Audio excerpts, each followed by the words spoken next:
Good morning. Good morning. Good morning. Good morning. It is Saturday. I don't know why I keep wanting to say Friday, but it's Saturday, y'all. It's Saturday, January the 11th. We are off into the new year. What an exciting 2020 it is about to be. Good morning. Let me see where my trusty co-host is. There he is.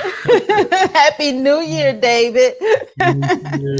We missed you last week, but the held it down.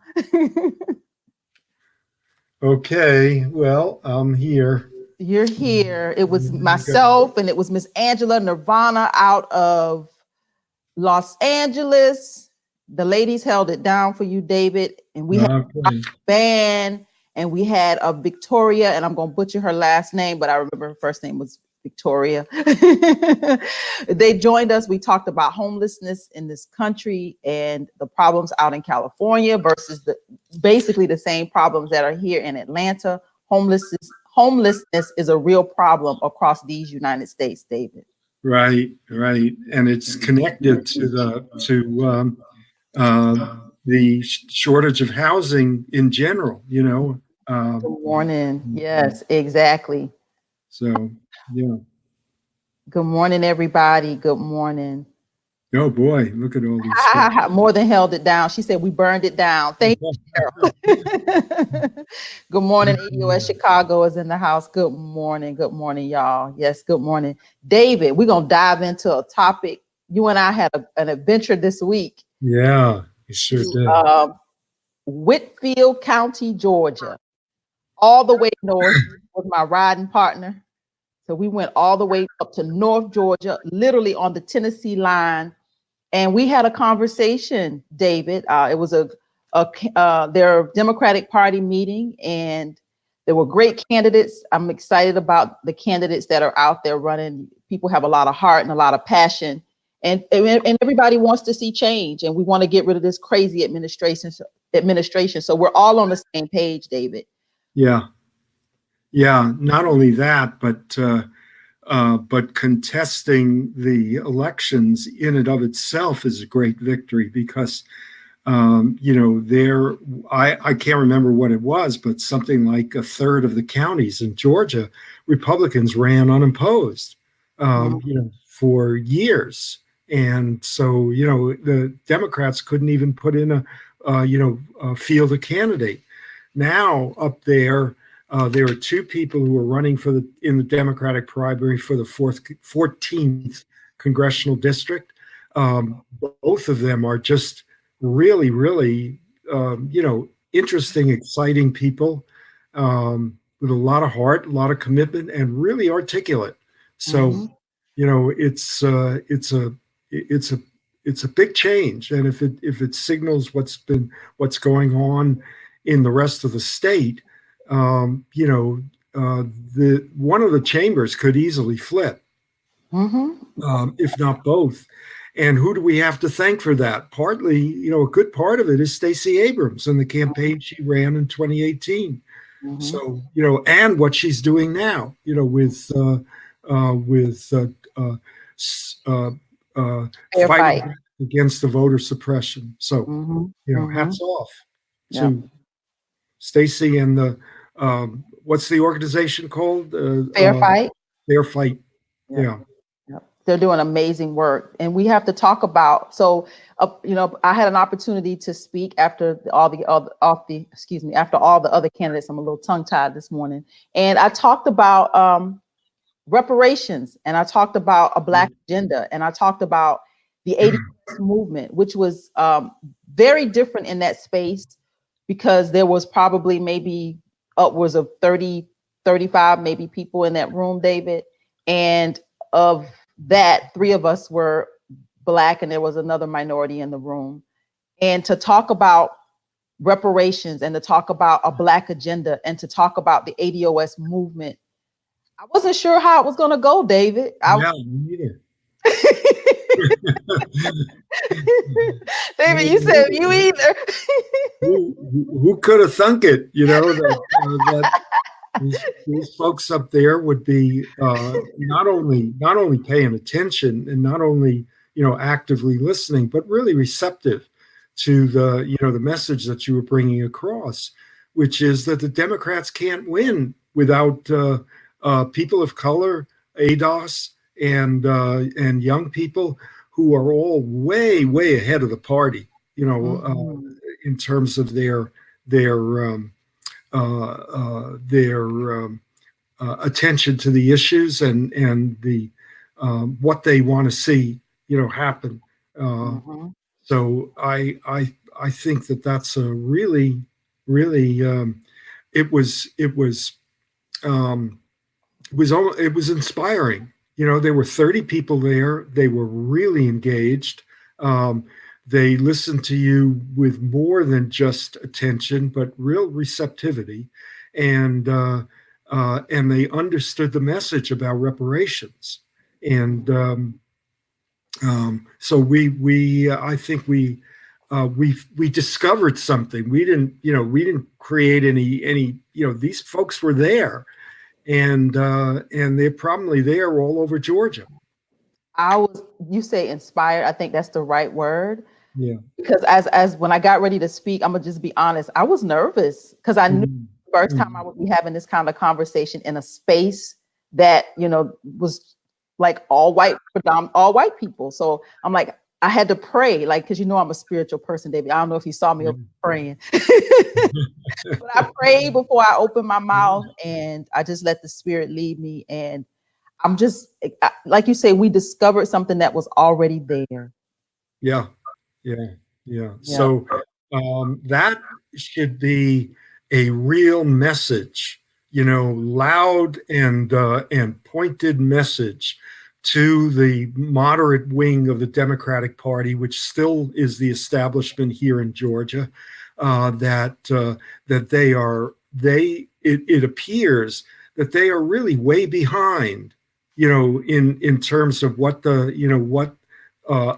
a Democratic voting constituency is not only ready to accept, but it's necessary to bring them in, to draw them into the. I mean, one of the things that I mentioned, and I think you agree with me about this. Michael Moore, the filmmaker, says that the biggest voting bloc in this country is people who don't vote. Mm-hmm. 40% of folks who are eligible voters, or eligible to vote, are either not registered, or they don't come out to vote. Mm-hmm. um, and the large majority of those folks are low income people, not just African American and other people of color, but European American as well. Mm-hmm. And so,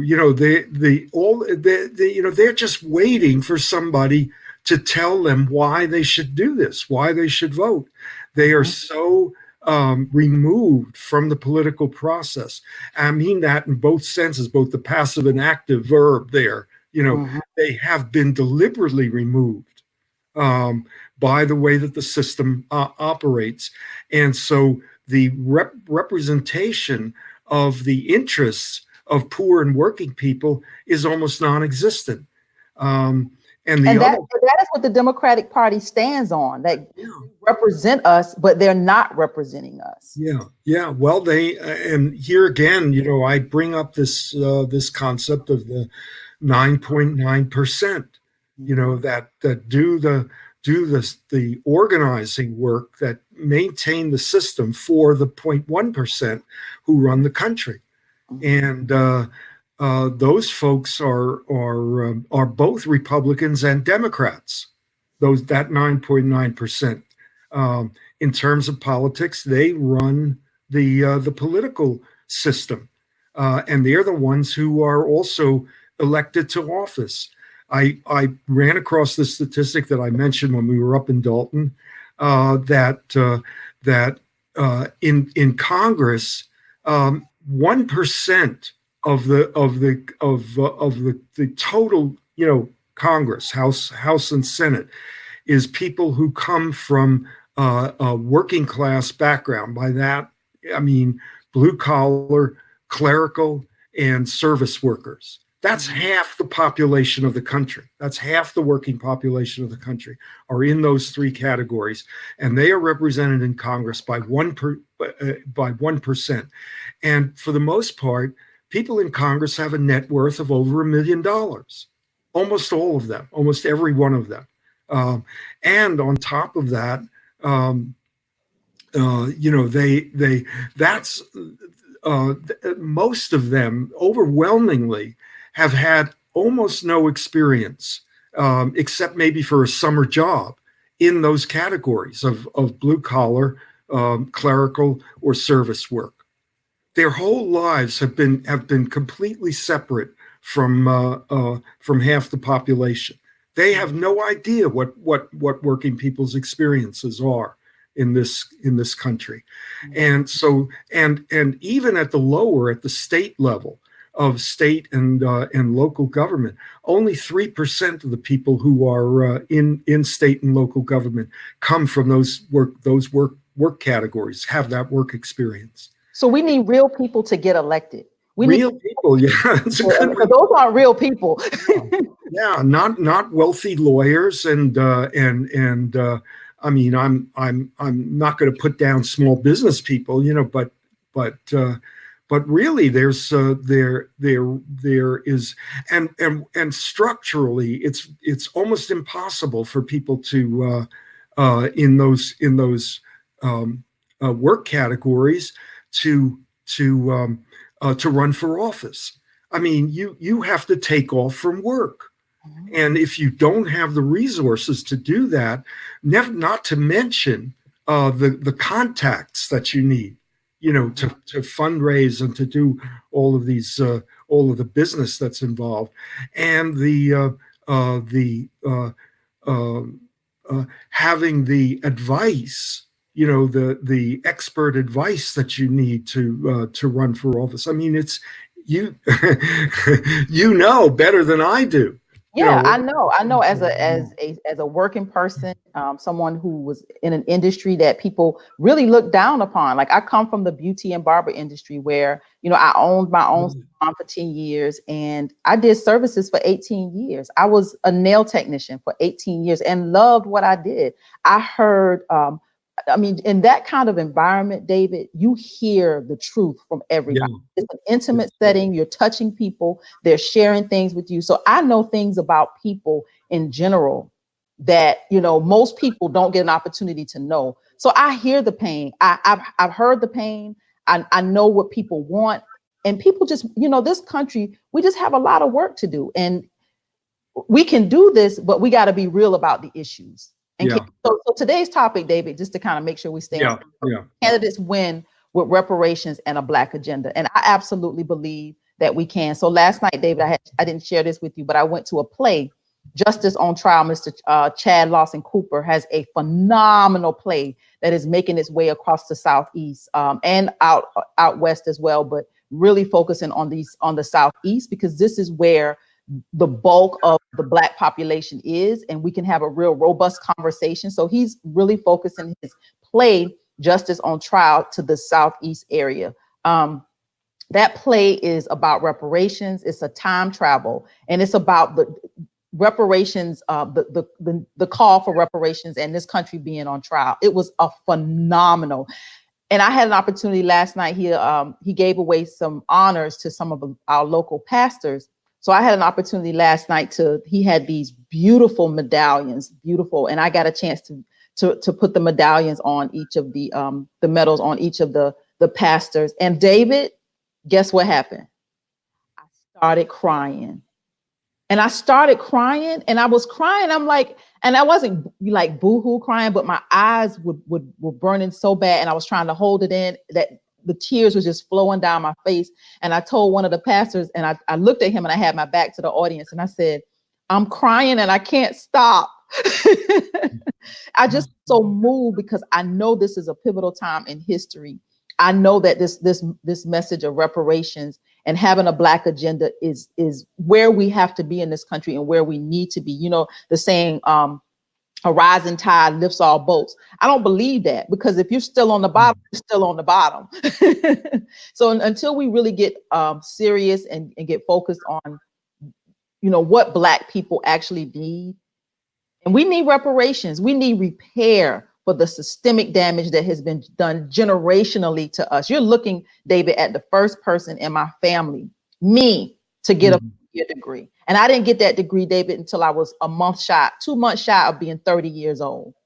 So that tells you how far behind Black people we really are. I'm living proof of it.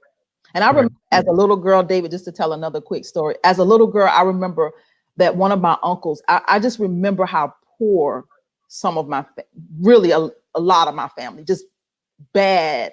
And I remember being on the back of a pickup truck one time as a little kid. And I didn't like riding on the back of that truck because it did something to my spirit. And I didn't like riding on the back of that truck. But I was riding on the back of the truck as a little girl.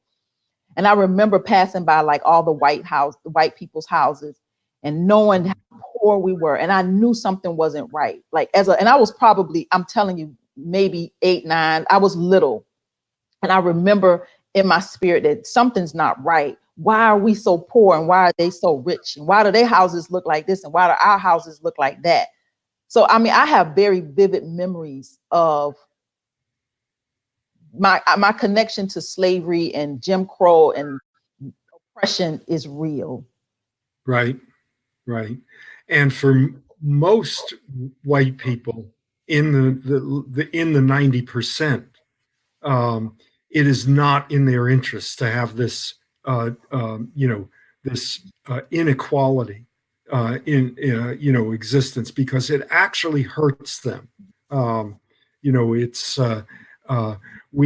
if you lop Let's off, say that again, David. Let's say that again, that these inequality hurts European American working people.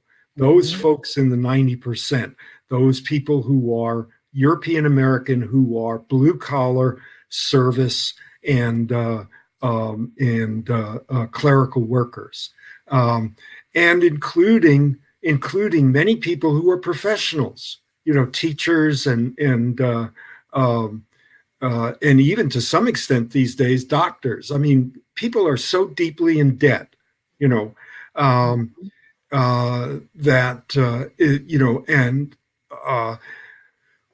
they don't equate their debt and they don't equate that with us. That's because disconnect there. There's yes, and I think that's really, really crucial to understand that once again, this is not the passive voice. The system, the elites have disconnected us.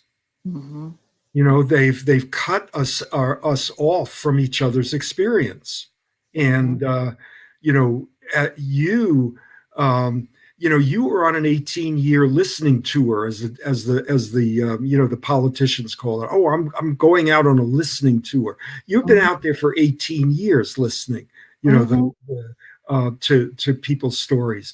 So that there's a false front, for a large number of people. When you take off that 9.9%, the average income for people in the vast majority, the 90%, is $31,000 a year. Okay, that's a very different picture than we get. The median income in this country is something like 55, but when you take away the 10%, at the top, it sinks. Really, $31,000 is barely above the poverty level. That's the average income. And of course, it's totally unequal in the distribution of that income.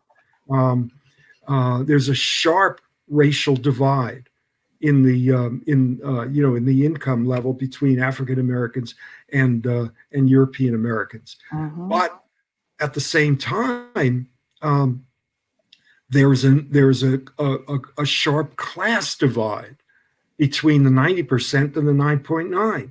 We really have to be able to hold both of those ideas in our head at the same time if we're ever going to get anywhere, because that's the way in which the statistics are set up to uh, distract us from that set of class relations. Got plenty of statistics about black and white, but nobody breaks down the whites into their class constituency. So we get these stereotypes. All white people are well-to-do and secure, and all of this other stuff.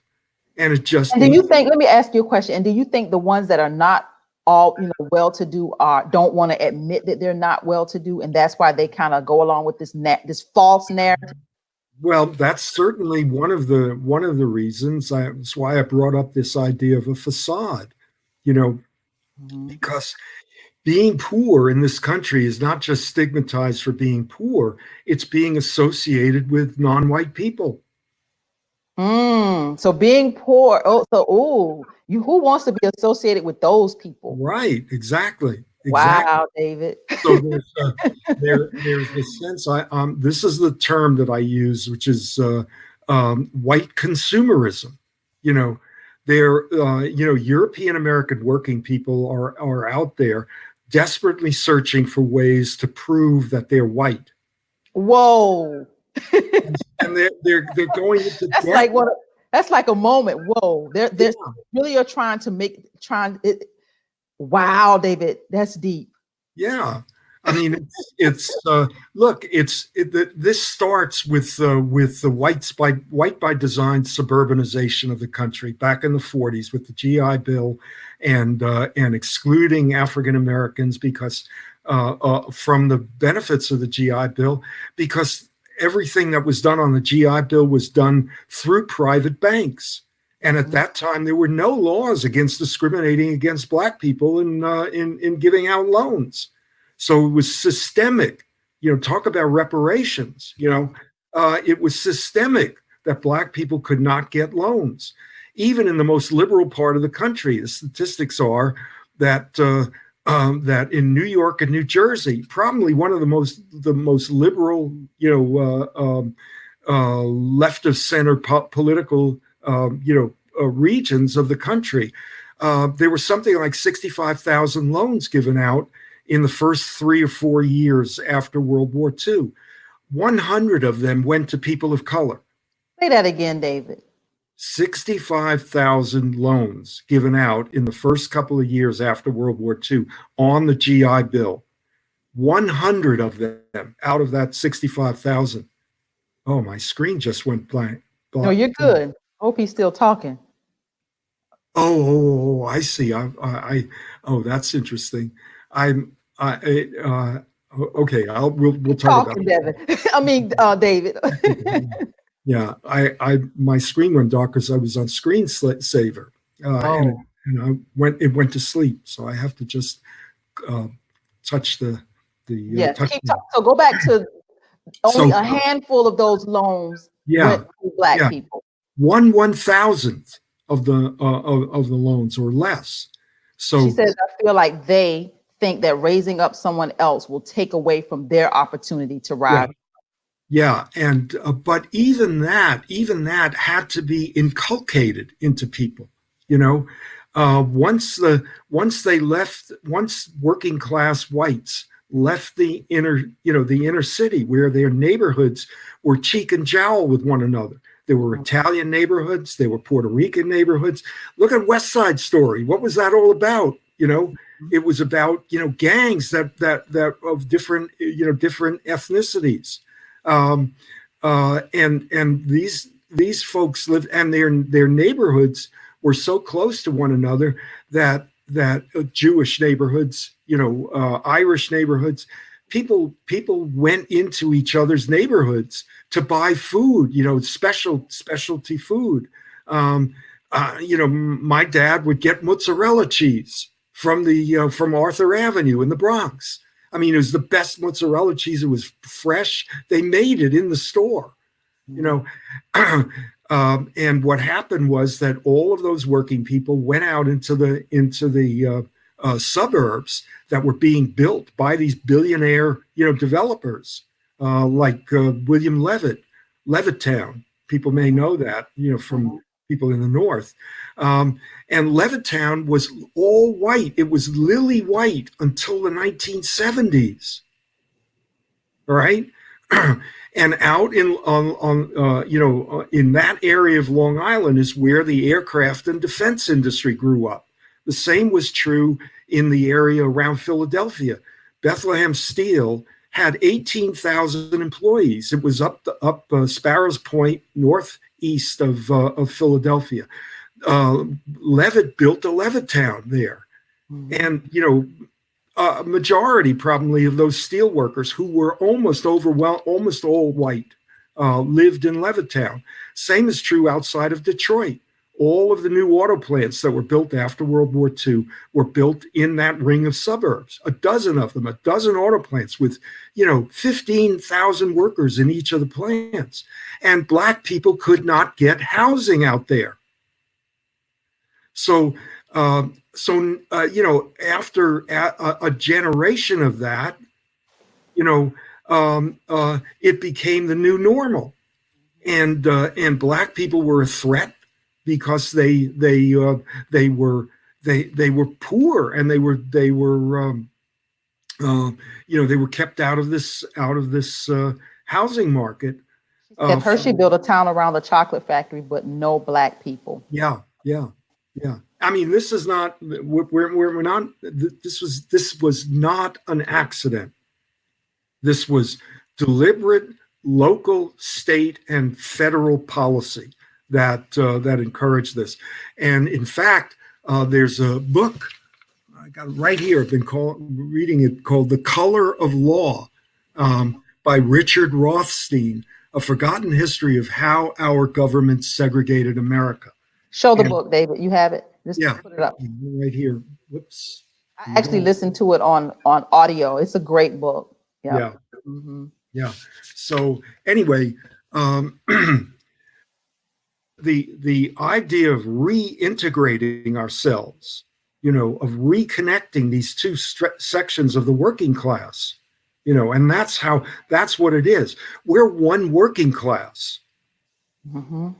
We're one working class, separate and unequal. Is the way that, and the unions have colluded in that, and that's why they're in such bad shape today, because of the way that they ignored this issue. They were sandbagged. They were tricked. That's a key word right there, David. Bringing it back to the Democratic Party, ignored. Yeah. They have ignored the base of us for just far too long. And we got Egberto in the house. I'm gonna bring him in. Okay, Egberto in the house. Hey, how is my family doing? Hey, good morning, Egberto. Good morning, everybody. How you guys doing this morning? We are doing just fine. So we've been talking about, can candidates win with reparations and a Black agenda, and how does it benefit white America? But I know you got a national update. I heard Marianne Williamson left the race. Your ADOS lady, the candidate that spoke the best on ADOS was a white blonde woman from California.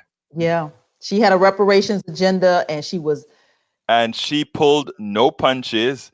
She went on stage and she outdid both Tamara Harris and Cory Booker. Please tell me something. Kamala, how can this white woman come up and have more to say about reparations and repairing America than Kamala Harris and Cory Booker put together? Well, it's the same reason we have the CBC, right? No comment. They're there for themselves. They're not there for the rest. It's like, I got mine, you get yours. So what's the sense in having a CBC, Congressional Black Caucus, for those of you that don't know Yes, it's Congressional Black Caucus that should be representing Black issues, but we don't know what they do. They represent Nancy's issues. That's what they do. Yeah. But anyhow, I think I want to give, for the national mention here, a kudos for independent media.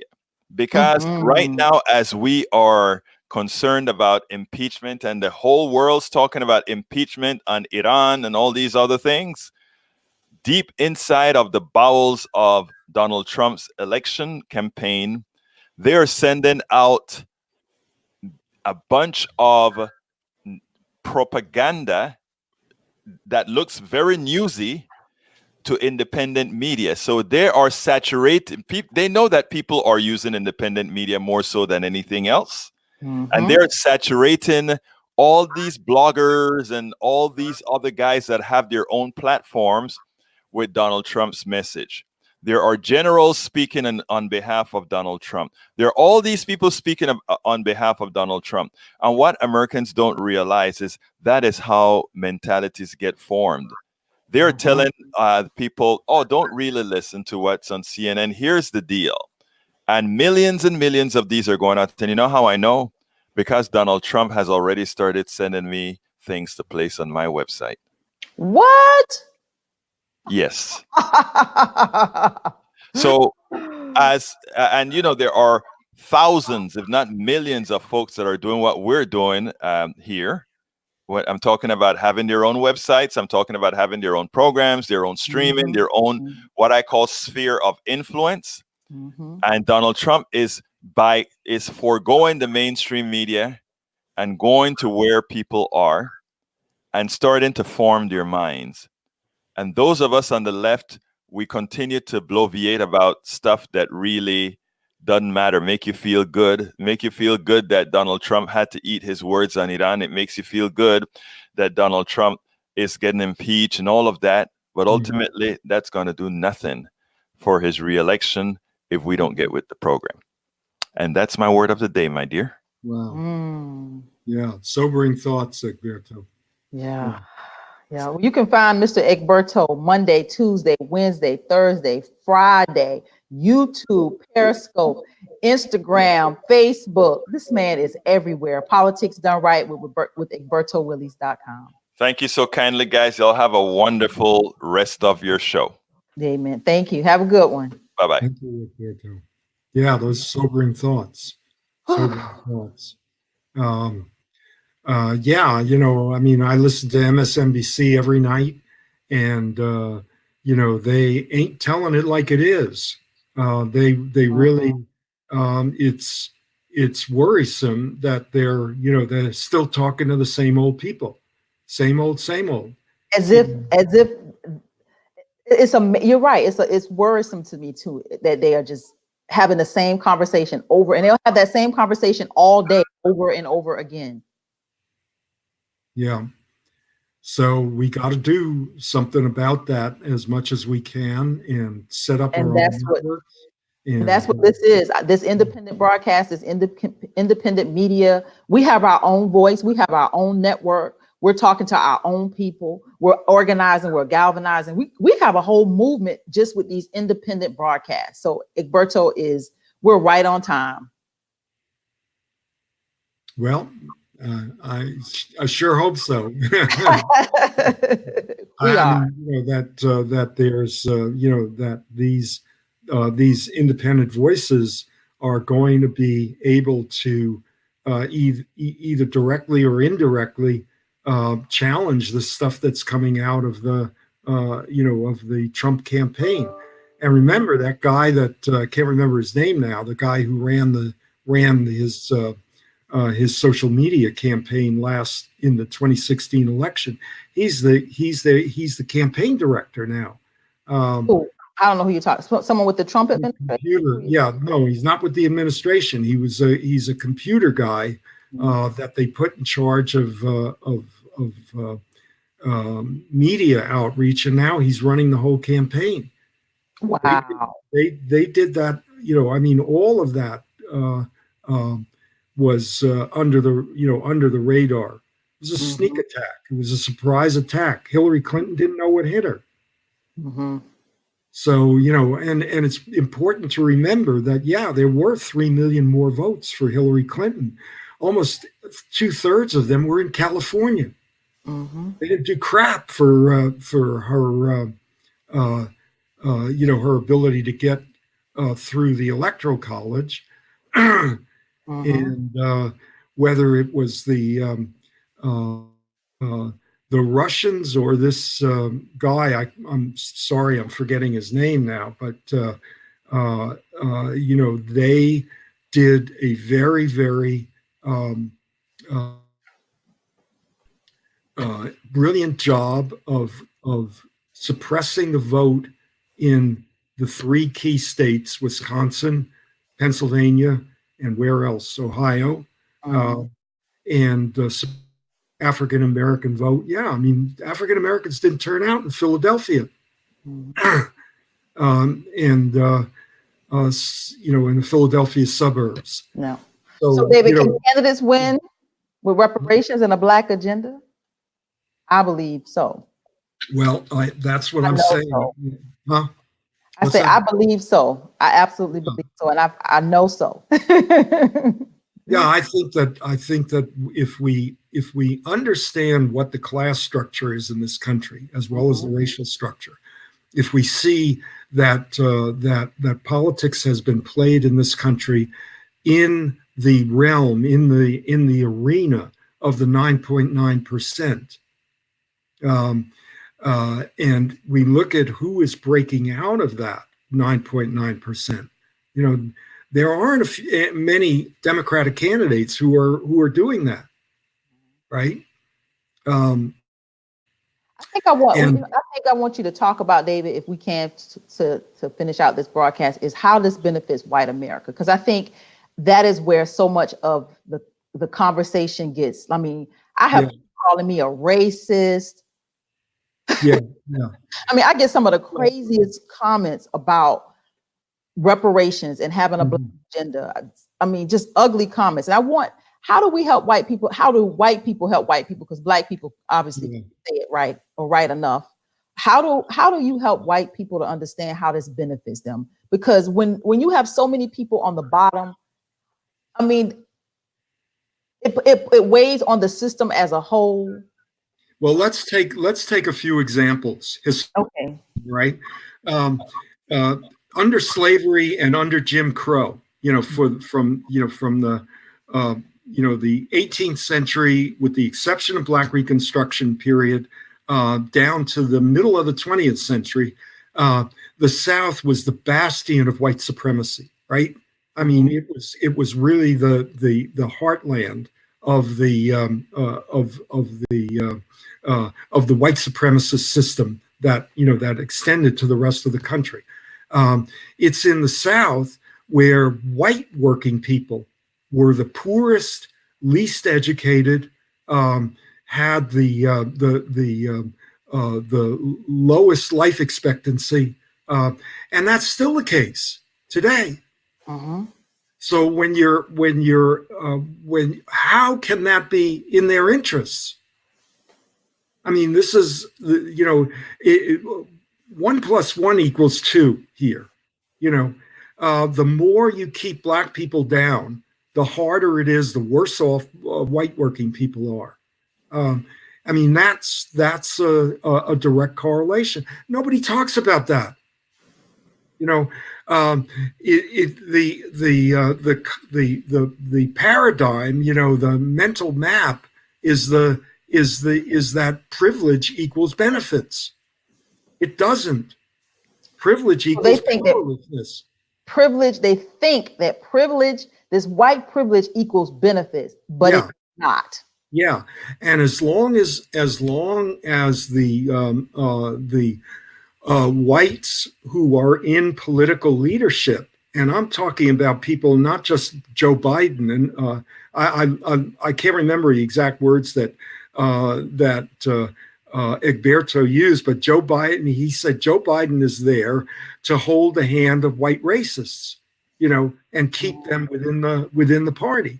But what that does is that excludes a huge number of European Americans who may have attitudes and ignorance, but who, if they were talked to the way that those Democrats up in Whitfield County, Dalton, Georgia, are talking, they're going to listen. They're going to listen. So uh, so we need not only to have white workers radicalized, white working people, we need the white radicals, to be radicalized. They don't believe, they are actually reinforcing the message of the system of social control when they say that privileges are equals benefits. That's not the way the privilege works. Privilege works not by benefiting whites, but by suppressing blacks and getting whites to convincing whites that they have something to protect. And they're just when some of them are just as bad off as the rest of us. Yeah. And Martin Luther King understood this. W.E.B. Du Bois understood this. Frederick Douglass understood this. I can read you off the quotes, from each of these generational figures in African American and in American history.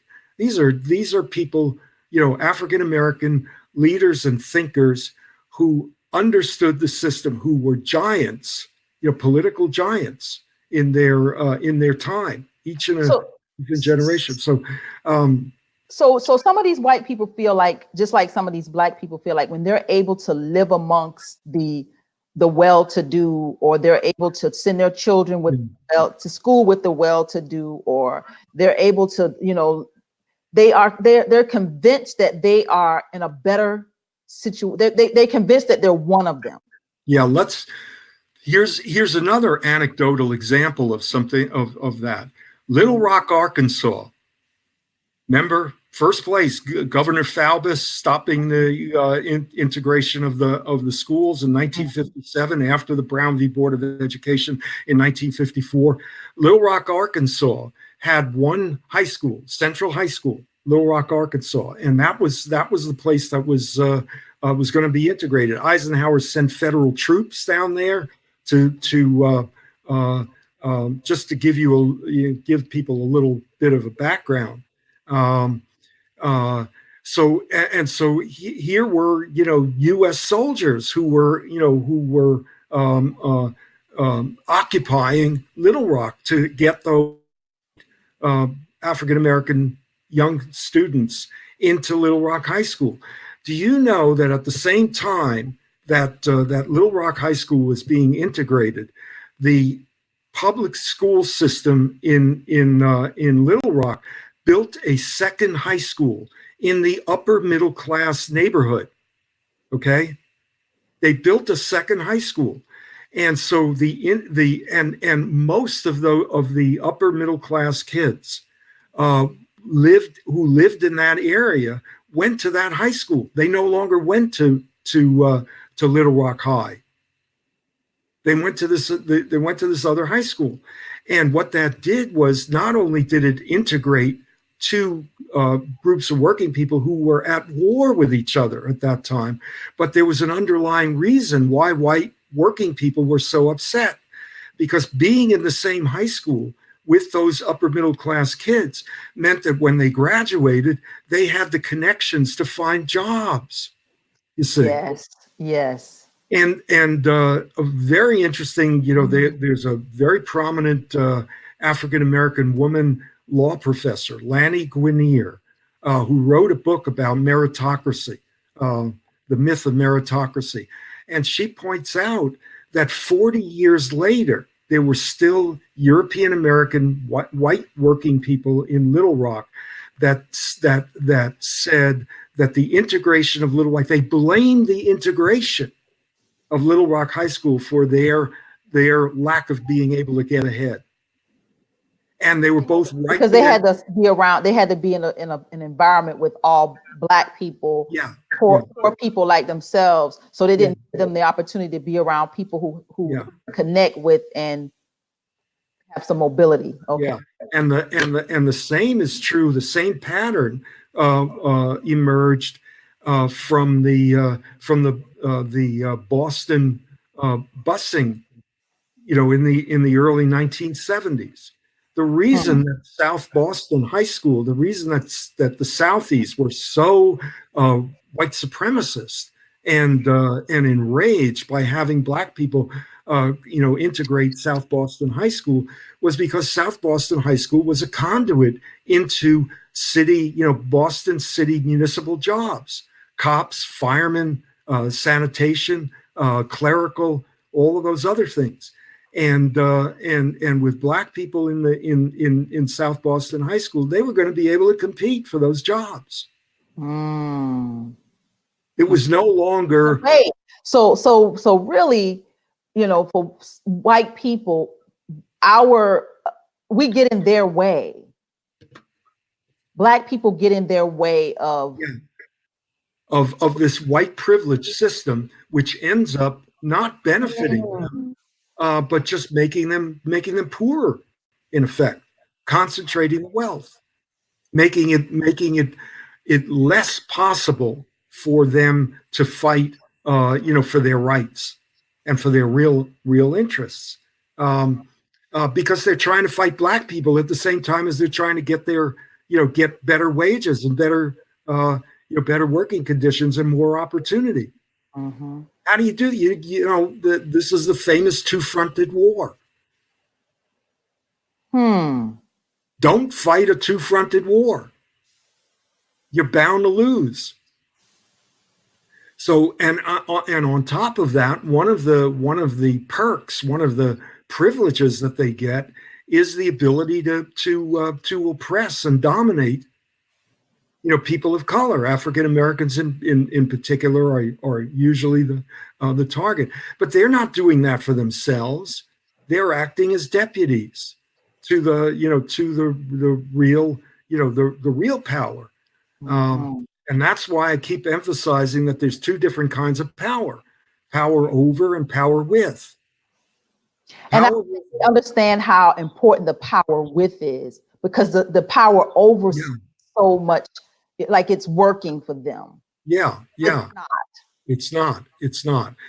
Because if you are, a working person in this country, you really have only one power. Everything else is delegated to you. Mm-hmm. And that one power is solidarity, power with. And if you're going to cut out a third to more of the working class and say these are not workers, I'm a worker and they're not, it's not you're relinquishing, you're giving up what is your I called it your birthright. It's like Isaac and what's the brothers from the Bible, Ishmael and Jacob, giving up your birthright for a mess of porridge. Whoops. So sorry, folks. Yeah, David's gonna hopefully he ain't gonna take a phone call in the middle of our broadcast. We're gonna mute his mic. But yes, we have work to do. We have work to do. What is David doing, y'all? You're good, David. No, I was just trying to see if I could unplug it. Sometimes I remember to unplug the phone. Yeah, so I want white people to understand how it benefits them, because I think they don't understand that this power with working in solidarity with Black people and people of color, how this will help all of us fight those that are trying to oppress all of us. Like the fight for equality, for bringing Black people, civil and human rights, and getting out of the way of that fight and getting on the side of it is actually going to make their lives better. White working people's lives better, because we will have more power to fight the battles that we need to for working class interests. Like raising the minimum wage, getting health for all of us, like all of the issues that we all can agree as Democrats are important to us. Abolishing student debt. abolishing student debt and these loans that are going to kill us all. Yeah. Yeah, like if we are on the same team, we fight the power together and we can all win. But we Look at first get on the same team. Yeah, and that means taking risks that European Americans have for decades now have become so risk averse, that they're willing They to don't want, yeah, they don't want to. Yeah, they don't want to listen. they, He has a good they, comment. He says, David, people think the power over someone is their birthright, not power over someone. yeah, And that's the big problem. yeah. And let me just say that in the sense of human nature and the particular cultural nature of of working people, really the default position is power with. Human beings evolved to be in association with one another. We can't survive without each other. Absolutely, you're right. I mean, we're going back 2 million years, that this behavior and our species, Homo sapiens, we've only been around for a couple of 100,000 years, but our family, our genus, the hominids, all of these different groups that we evolved out of in a very complex relationship, they are all collective. They are all social animals, and are absolutely reliant and dependent upon one another to survive. We ain't got claws. We ain't got speed. All we got is brains and the ability to communicate with each other, and these opposable thumbs that enable us to be very sophisticated about the use of tools, far more so than other tool-making animals. So that's our strength, is that we share things, that we work together. And for working people, for in the modern era of capitalism, that is the default position for working people, is to act in solidarity for one another. That's the only power that we have over the power of the capitalist, whose property is protected by the state, and who has the ability to say to propertyless working people, okay, you want to work for me, you got to make me profits. Me,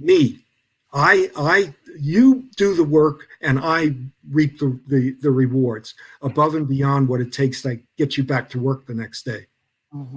So that's the capitalist system in a nutshell, and it is the property. The owners of capital use the state. The state protects their property.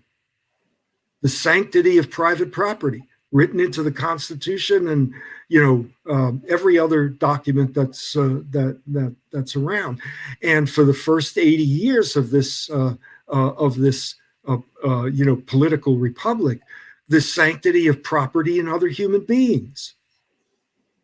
Yeah. Now, how do working people, who are working for a wage, allow this huge other group of working people to be, in forced labor, and think that it's not going to have an impact on them, on their wages, on their working conditions? You have to do a real number on them to convince them of that. So here's my message to the Bernie supporters. Marianne Williamson is gone. I was sad to see that, she, like I said, her messaging was on point. I know she struggled with raising the money and staying in this campaign and this candidacy. But now we got Bernie Sanders. We have Elizabeth Warren. Like, we still have Yang is still out there. We still have candidates out there. And if they are going to win, you cannot get out there and not represent all of your constituency. You have to have something to bring Black people to the polls, because talking about impeaching Donald Trump does not scare Black people. That's, having Donald Trump for another 4 years does not scare Black people. It is like falling upon deaf ears. And I've said this over and over again. You got to have a message and some tangibles for Black people in 2020. No longer are Black people going to the polls and voting and giving away that vote. It is an exchange, not a gift, is what we say in the ADOS movement. And you got to have a Black agenda, period. Yeah, and what I'm adding to that is that Black agenda has to also be addressed to European American working people, and demonstrate to them, which is the really big roadblock now, demonstrate to them that it is in their interests, because and they don't know how to have that conversation. I don't think Bernie has flopped so many times. I'm like, can you get this right? And he can't get it right. And when him not getting it right is causing, because I've been in some of these Bernie groups, and I am in some of these Bernie groups. I've been kicked out of maybe a couple of them so far, because I asked them, how do you think you're going to get Black people to the polls? Like, Black people are not running to the polls to vote for Bernie unless something specific on his agenda, and it has to be specific. And they go back to saying, well, you can talk about healthcare and you can talk about that is not going to be enough. Yeah, and they keep talking about the 99%. You know, they don't get the system, and this is really particularly true of the Democratic Socialists of America, who are really, you know, a powerful force in the Sanders campaign, and they're missing the boat. they're missing the boat. They're missing how to reach and engage Black people in the movement. They're missing they're getting it wrong. Not only that, but there are they're leaving votes on the table, not only of African Americans, but of poor and working class whites. Yes. Who could get this message, who could get the message that solidarity is, all you have to do is kind of tickle the back of their brains a little bit, and they get it.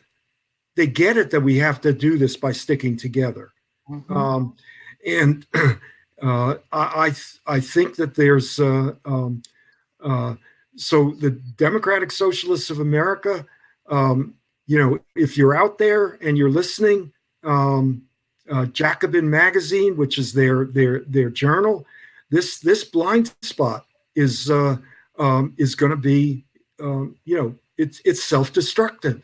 Mm-hmm. It's self-destructive. Mm-hmm. So, I don't know if there's anybody who's listening from that group, but you're shooting yourselves in the foot. You're leaving millions and millions of votes on the table. Thank you for saying. Will you say that one more time, David? So the Bernie supporters, because I'm going to share this in the Bernie groups. Can you please say that again, David? You're shooting yourselves in the foot. You're leaving millions of votes on the table for people to be distracted by Trump. I mean, a lot of people are not going to vote for Trump, but they are going to say, well, Trump is saying, well, the Democrats are just as corrupt. Trump still goes around, talking about Hillary Clinton and lock her up. I mean, what is, I really don't get it. I really don't understand it. And yet I do. Mm-hmm. Trump does not represent the white working class in this country. He represents a middle strata. Yeah, and those are votes that the Democratic Party, these candidates are leaving on the table. The white working class people, your Black voters, you're leaving those votes on the table. And if they're trying to run this centrist message, they're trying to run down the middle. It's not working, and it's not going to work in 2020. No, I really, that's my sense. That seems to be the message for the last 4 decades. That every time look at what happened with Bill Clinton. We elected a Democrat, and he was pulled to the right by the Republicans, by the Newt Gingrich Republicans. You get Barack Obama, and he's pulled to the right by the the Tea Party. Mm-hmm. So, why is that the case? Why are these Democrats being pulled to the right? They have no base that can pull them to the left. Mm-hmm. Now there are people out there, as you say, Yang, possibly, Warren certainly, Sanders absolutely, are building a core of folks that are pulling the party to the left and have been since 2016, but they cannot overcome. Before we're gonna have to stop there, David, because you and I are on our way to Athens, Georgia. It is at the top of the hour. You can find David at Acknowledge the Divide right here on Facebook. You can find Mr. Egberto Willies at Politics Done Right everywhere.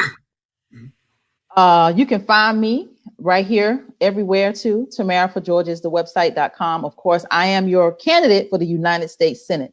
We're on our way to Athens. We're going to have a conversation today about the King book. Where do we go from here? We're going to keep deep diving into this book every opportunity we get. So David and I are on our way to Athens to have that conversation with Commissioner Tim Denson. So we're going to keep doing what we're doing, David. We're on the right track. Right. Well, thank you, folks, and yeah, we're going to be getting on the road really soon. And so if you can go ahead, David. I'm sorry. No, and heading out to Athens and the university, and a constituency that needs to hear from you, and needs to think about what they need to do to transform this political system. Yeah, we'll be in Athens at 2:30. So if you can join us, please do. At the ACC Library in Athens, if you can join us, please do. All right, David, same time, same channel. Next Saturday, we'll be right back. We'll be here. Power to the people. Power to the people. Have a good week, everybody.